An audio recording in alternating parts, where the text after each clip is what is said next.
2-ൽ അല്ലു അർജുന്റെ ഇൻട്രോ സീനിൽ കിടിലൻ ഒരു ഫൈറ്റ് നടക്കുന്നുണ്ട്. ജപ്പാനിലാണ് ഫൈറ്റ് നടക്കുന്നതെന്നാണ് സിനിമയിൽ കാണിക്കുന്നത്. ആന്ധ്രയിലെ രക്തചന്ദനവുമായി അല്ലു അർജുൻ എന്തിന് ജപ്പാനിലെത്തിയെന്ന ചോദ്യമാണെങ്കിൽ, ഈ രക്തചന്ദനത്തിന് മാർക്കറ്റ് കൂടുതലും ചൈന, ജപ്പാൻ, ഗൾഫ് തുടങ്ങിയ രാജ്യങ്ങളിലാണ്. ടെന്നിന് അന്താരാഷ്ട്ര വിപണിയിൽ 80 ലക്ഷം രൂപയാണ് രക്തചന്ദനത്തിന്റെ വില. ഇതിൽ ഏറ്റവും വിശിഷ്ടമായ ശേഷാചലം രക്തചന്ദനത്തിന് ടെന്നിന് 1 കോടിയോളം വില വരും. ഇത് തിരിച്ചറിഞ്ഞാണ് ആന്ധ്രാപ്രദേശിലെ ശേഷാചലിലേക്ക് രക്തചന്ദനം തേടി ആളുകൾ എത്തി തുടങ്ങിയത്. ശേഷാചലം മലനിരയിലെ രക്തചന്ദനങ്ങൾക്ക് മാർക്കറ്റ് വില അധികമാണ്. അതിന്റെ ഗുണമേന്മ തന്നെയാണ് അതിന് കാരണവും. ആദ്യകാലങ്ങളിലൊക്കെ ഒറ്റപ്പെട്ട മോഷണ സംഘങ്ങളായിരുന്നു ഇവിടെ എത്തിയിരുന്നത്. എന്നാൽ 80കളിലേക്ക് കടന്നതോടെ പുഷ്പ സിനിമയിലൊക്കെ കാണുന്നത് പോലെ രാഷ്ട്രീയ മാഫിയ സംഘങ്ങളുടെ പിന്തുണയോടെ ഇവിടെ ചന്ദനക്കടത്ത് തുടങ്ങി. വംശനാശ ഭീഷണി നേരിട്ട് തുടങ്ങിയതോടെ രക്തചന്ദനത്തെ ആന്ധ്രാപ്രദേശ് ഒരു സംരക്ഷിത വനമായി പ്രഖ്യാപിച്ചു. 90കളിൽ ഇവിടെ കൊടികുത്തി വാണ മാഫിയ സംഘങ്ങളുടെ കഥയാണ് പുഷ്പ പറയുന്നത്. സിനിമയിൽ കാണുന്നത് പോലെ നദിയിലൊഴുക്കിയും കാളവണ്ടിയിലും ഒക്കെയായി ഇവിടെ നിന്ന് ചന്ദനങ്ങൾ കടത്തിയിട്ടുണ്ട്.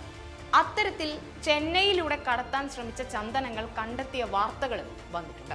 100 കണക്കിന് ആളുകൾക്ക് ഇതിനിടയിൽ ഇവിടെ ജീവൻ നഷ്ടമാവുകയും ചെയ്തു. പുഷ്പ പാർട്ട് 1-ൽ അതിക്രൂരനായി എത്തുന്ന ഫഹദ് ഫാസിൽ അവതരിപ്പിച്ച ഷെഹാവത്ത് എന്ന SP ഓർക്കുന്നില്ലേ? പ്രത്യേകിച്ച് ഒരു കാരണവും ഇല്ലാതെ അയാൾ ഒരു പൂ പറിക്കുന്ന ലാഘവത്തോടെയാണ് അവിടെ ചന്ദനം കടത്താൻ എത്തിയവരെ വെടിവെച്ച് കൊല്ലുന്നത്.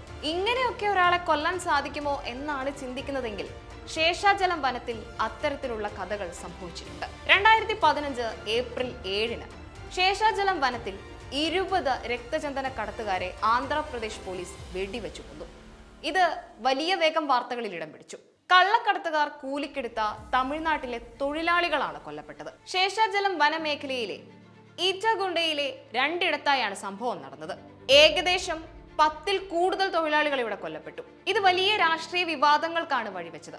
പോലീസ് മനഃപൂർവ്വം കൊല നടത്തുകയായിരുന്നുവെന്നും ഇത് ചന്ദ്രബാബു നായിഡു സർക്കാരിന്റെ ഇമേജ് ഉയർത്താനായി പോലീസ് നടത്തിയ നാടകമാണെന്നും ആരോപണങ്ങൾ ഉയർന്നു. രക്തചന്ദന കടത്ത് തടയാൻ സർക്കാർ ആവതും ശ്രമിക്കുന്നുണ്ടെന്ന് ധരിപ്പിക്കാനുള്ള ശ്രമവും, കടത്തിനു പുറകിലെ ഭീമന്മാരെ രക്ഷിക്കാനും രാഷ്ട്രീയ പിന്തുണയും സർക്കാരിന്റെ പിന്തുണയും അവർക്ക് ഉണ്ട് എന്ന ആരോപണങ്ങളെ മായ്ച്ചു കളയാനും നടത്തിയ എൻകൗണ്ടർ ആണെന്നായിരുന്നു ആരോപണം. മരണപ്പെട്ടവരിൽ ചിലരുടെ സുഹൃത്തുക്കൾ പോലീസ് അവരെ വീട്ടിൽ നിന്നും വാഹനത്തിൽ വിളിച്ചു കയറ്റി കൊണ്ടുപോവുകയായിരുന്നു എന്ന വെളിപ്പെടുത്തലും കൂടി വാർത്തയാക്കിയതോടെ വിഷയം ഗുരുതരമായി. കോടതി ഇടപെട്ടു. കൊല്ലപ്പെട്ടവരെ പോസ്റ്റ്മോർട്ടം ചെയ്തു.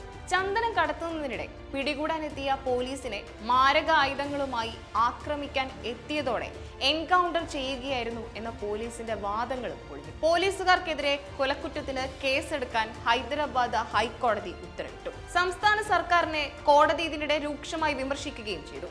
Coordination of democratic rights organisation സംഭവ സ്ഥലം സന്ദർശിച്ച് സമർപ്പിച്ച റിപ്പോർട്ടിൽ പറയുന്നത് സ്ഥലത്ത് ഏറ്റുമുട്ടലിന്റെ ലക്ഷണങ്ങളൊന്നും ഉണ്ടായിരുന്നില്ല എന്നാണ്.